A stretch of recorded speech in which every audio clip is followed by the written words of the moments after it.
자, 오늘은 얘들아 2차 함수 얘기 한번 해볼게요.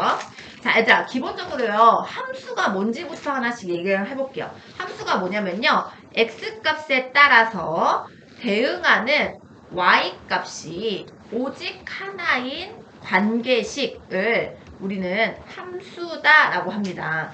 자, 우리가 이게 초등학교 때부터 얘들아 우리가 사실 함수를 배웠어. 뭐냐면 어떤 수를 니네가 갖다 집어넣을 거야. 이렇게 집어넣는 수를 x다라고 생각하면 돼. 그리고 나서 어떤 함이 있죠. 우리가 함은 상자라는 뜻이잖아, 얘들아. 그 안에 어떤 명령어가 있는 거야. 그 명령에 따라서 새로운 수가 인출되는 것. 그것이 함수예요. 그러니까 우리가 이제 중학교 때부터는 이 함을 f, 펑션의 약자인 f로 표현하기로 하거든. 그러니까 어떤 수를 집어넣는 수를 x라고 하고 그걸 f라는 함에다 갖다 집어넣으면 새로운 수 y가 나오는 거야. 새로운 수. 이런 관계를 함수다라고 한다는 거지. 그 말을 x값에 따라 대응한다라는 거 그냥 서로 짝짓는다 이 정도만 생각하면 돼. 얘랑 서로 짝꿍 맺게 해준다 이 소리인 거야. 그 대응하는 y값이 오직 몇 개여야 된다고? 하나인 것. 이게 함수의 정의예요. 이해갔어요? 막 예를 들어서 이런 함이 있어. 플러스 1이라는 명령이 있네. 그치? 2 집어넣으면 뭐 나와요? 3 나오죠? 이거를 우리가 어떻게 쓰냐면요. x에다가 무슨 행동을 하겠다? 1을 더하겠다는 행동을 하겠다 해서 이거를 함수식이라고 불러요. 그러면 니네가 여기에 여러 가지 수를 집어넣을 수 있지. 그 중에서 니네가 2 집어넣으면 뭐가 나온다? 2 집어넣으면 뭐 나온다? 3 나온다. 이렇게 되는 거야. 여기가 무슨 자리? x자리. 여기가 무슨 자리? y자리다 이렇게 생각하면 돼. 그치? 근데 얘들아 우리가 집어넣는 수를 뭐라고 하냐면 미지수라고 하거든? 미지수가 뭐냐면 정해져 있지 않는 수라고 생각하면 돼. 그러니까 다시 말하면 저기 여러 가지 수를 집어넣을 수 있다는 거야.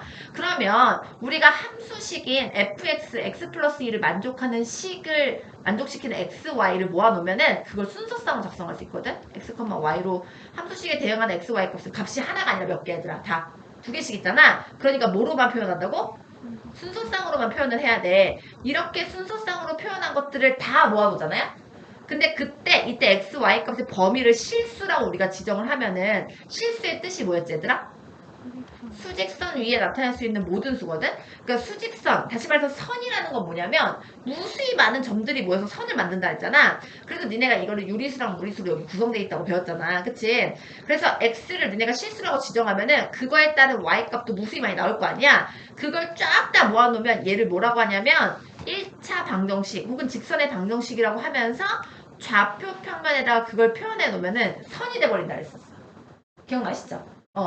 그런데 여기 지금 우리가 순서상을 그러면은 어떻게 좌표 평면에다가 표현하는지부터 좀 해볼게요.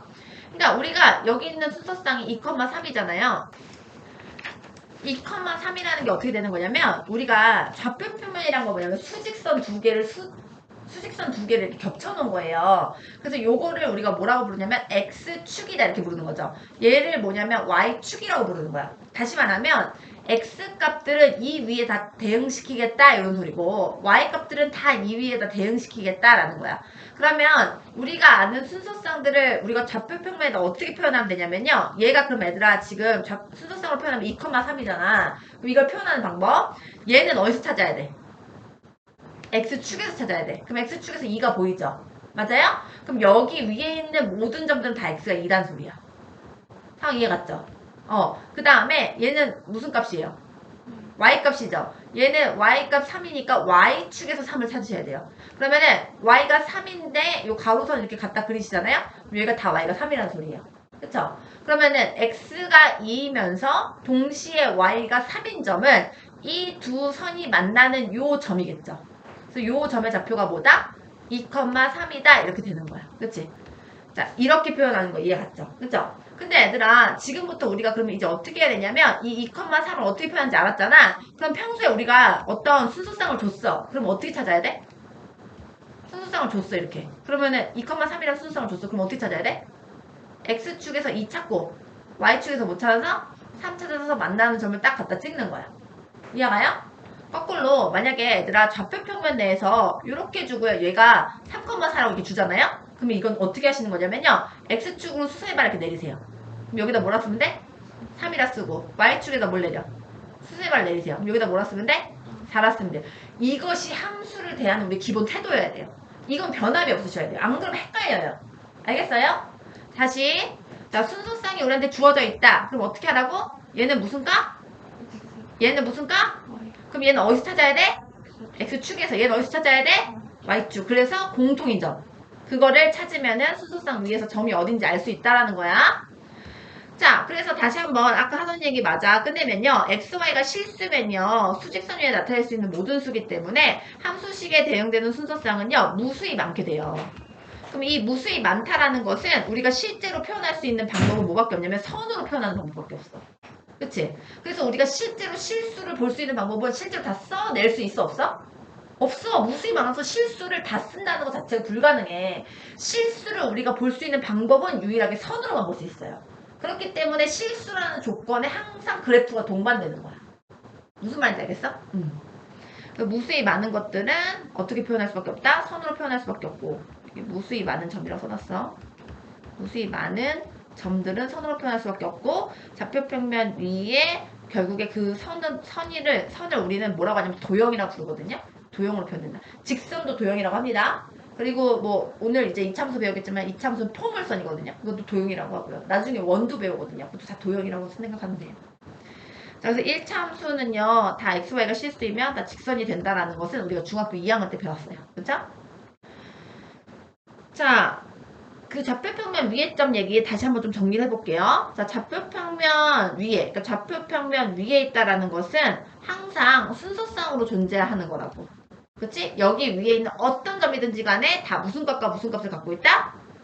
x값과 y값을 갖고 있다. 자, 다시 한번 좌표평면 위의 점은 항상 뭐로 존재한다고? 순서상으로 존재한다고. 그게 무슨 뜻이야? 어떤 점이든지 간에 무슨 값? x값과 y값을 동시에 갖고 있는 상황이라고. 어디 위에서는? 좌표평면 위에 어디서나 똑같아요. 자, 예를 들어서 이 점이 어때요, 얘들아? 이 점을 뭐라고 얘기해야 돼?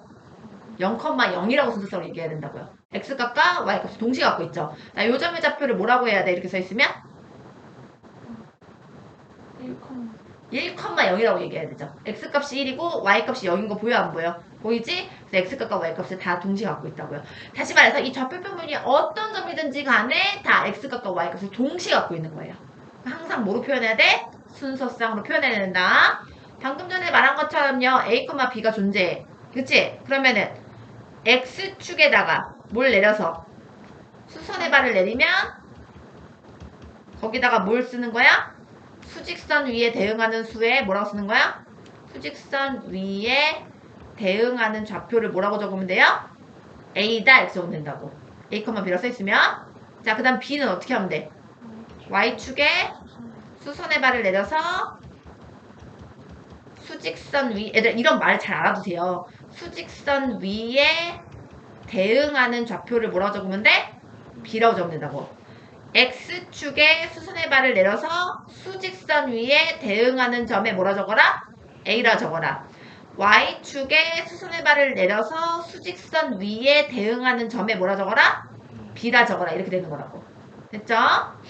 자, C, D는 거꾸로 해볼게. 자, 우리 좌표축에서 X축에서 누굴 찾아? X축 위에서 누굴 찾아서? C를 찾아서. 맞아? 무슨 선을 그리라 했어? 세로선을 그리라 했죠.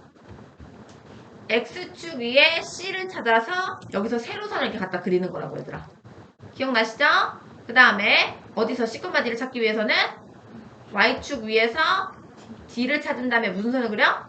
가로선을 그리라고. 그럼 다 Y값이 같은 선이라고. 다 Y값이 얼마라고? D라고 이렇게 되는 거라고. 그랬을 때 만나는 어떤 점이? 교점이 몇 몇이다? C, D라고. 지금 선생님이 뭘 가르치고자 하는지 알겠죠? A, B가 순서상 좌표평면 위에 있어. 그러면 하는 방법 C, D라고 적혀있는 것을 다시 좌표평면 위에다 표현하는 방법. 두 가지를 다 선생님이 지금 얘기한 거예요. 자, 좌표평면이란 것은 수직선이 두 개 있는 상황이다. 그리고 이 수직선을 우리는 축이라고 부른다. 각각 이름을 따로 부르기 위해서 얘는 X축, 얘는 Y축이라고 부른다라는 거죠.